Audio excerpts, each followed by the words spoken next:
Ladies and gentlemen, welcome to the Rogers Kakasungura YouTube channel. Asanteni sana to those who are supporting this platform. May God give you the grace so that we make this platform grow. If you're watching this video and you haven't subscribed, kindly make sure you click the subscribe button and remember to turn on your notification bell. Kaka, those who follow me from the start of this channel, when William Ruto appointed a cabinet, I raised a red flag against Aisha Jumwa and Mithika Linturi, that is the CS for agriculture. I raised fundamental points here that were explaining why I believed that Linturi is not going to perform in this government. But because Ruto had his own reasons to push for his approval, the parliament had no otherwise. It vetted Linturi despite some critical issues that could have barred him from being appointed were looked down upon, and Linturi was appointed the CS for agriculture. Now, today, the members of parliament have approved the proposed impeachment motion against Mithika Linturi. So there has been a debate in the National Assembly, and the members have agreed, led by the Speaker Moses Wetangula. They have approved to start a process of sending Mithika Linturi home. Sorry. But the big question is here. Will Mithika Linturi go home? Ladies and gentlemen, in the votes that have been concluded, I have a record here that has been sent to me by a friend from Parliament. It indicates 149 members of Parliament voted to proceed with the impeachment. 149 against 349. So they have agreed to proceed with the impeachment. And remember, Parliament is expected to go for recess next month. So they have like 1 month to work on this issue into its conclusion. So if Mithika Linturi could go home, ataenda nyumbani asubuhi na mapema kabla ya mapambazuko.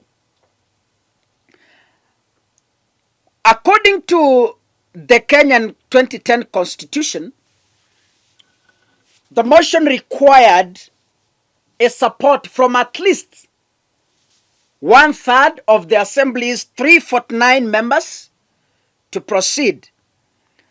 And actually, the 149 surpassed the required constitutional threshold.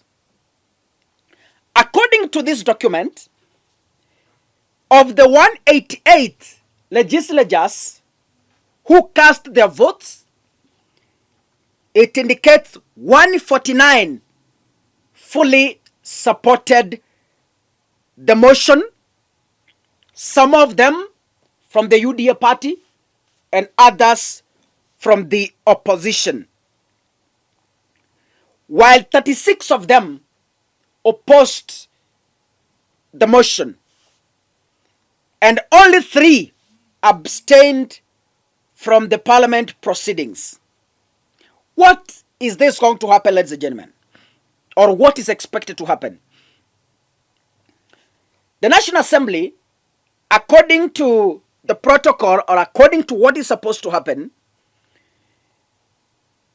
is supposed to appoint a committee that is going to tackle this issue, that is going to look into the accusations raised in the impeachment paper.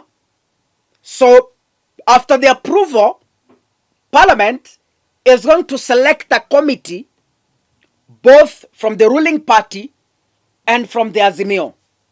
This committee will have a joint sitting and it will look into the accusations against the CS. The composition of the select committee reflects the balance of the parliament representation. This is what I've said. With 6 slots allocated to the Kenya Kwanza, that is the ruling coalition, 4 from the Azimio la Umoja, and 1 from the Jubilee Party. Ladies and gentlemen, while the Speaker was communicating to the Assembly, he said, in nominating the members, parties are to ensure the nominees to the committee reflect the diversity of the House, including regional and gender considerations. Now, ladies and gentlemen, as I had told you early in advance, Parliament is expected to go on recess.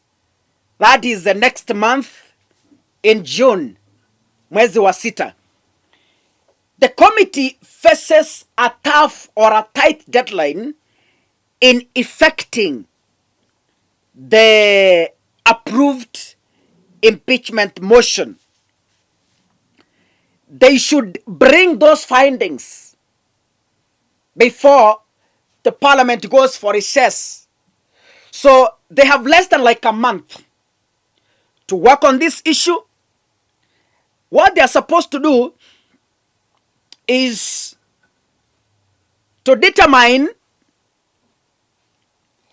the veracity of the accusations that have been leveled against Linturi.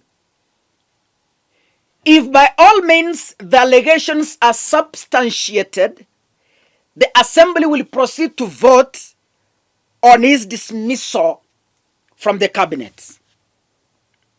Ladies and gentlemen, we all know that 3 cabinets, 2 now, are facing a rough time ahead. One of them is Mithika Linturi, who couldn't fully explain why farmers were able to receive fake fertilizer from the government store. Linturi defended the government that we offered legit fertilizer, a move that irked the members' anger or provoked the MPs' anger that has made them to do what they have done. Nakumincha is also facing the same due to the doctor's strike. She has completely failed to solve or negotiate with the doctors to return back to work as per their 2017 collective bargaining agreement. According to the mover of the motion, who we all of us know, the Bumula Member of Parliament, Jack Wamboka, he called bipartisanship in the voting process, and this is what he said: this is not a political issue. This is a moral issue.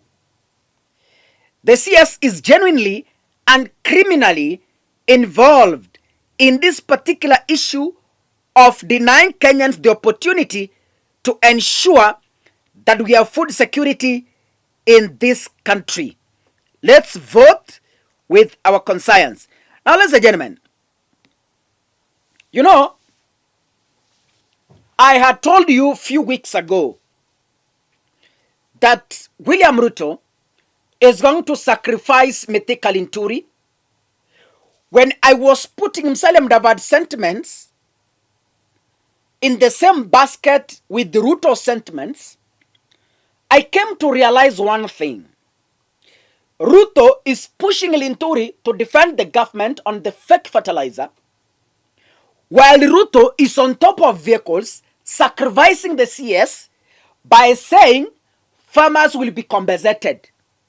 The CS says there are no plans to compensate farmers. Moses Wetangula says, Mudavadi says the CS should take sole responsibility and put to task the NCBP officials so that they can come up with a clean record on who is the culprit who supplied the fake fertilizer which affected farmers across the country. Ladies and gentlemen, if the Kenya Kwanza government wants integrity, if Parliament wants to sanitize itself as an independent institution, I am tasking them to vote independently without influence. And I could say by this time, the assembly is late. Mithika Linturi was not even supposed to be approved as a cabinet secretary, looking by what was behind his life. So, but because of politics, he found his way into the ministry. And you can see he is indeed incompetent. There is valid evidence to confirm his incompetency. And I told by all means possible, if I were Ruto, I could have allowed Mithika Linturi to go home. Agriculture is a very sensitive ministry. If you mess up with agriculture, you mess up with the whole country. Because this is where food security is the foundation of food security. If we get it wrong on food, we get it wrong health-wise. Let's see how things will proceed. God bless you, ladies and gentlemen. See you in the next video. Asanteni sana.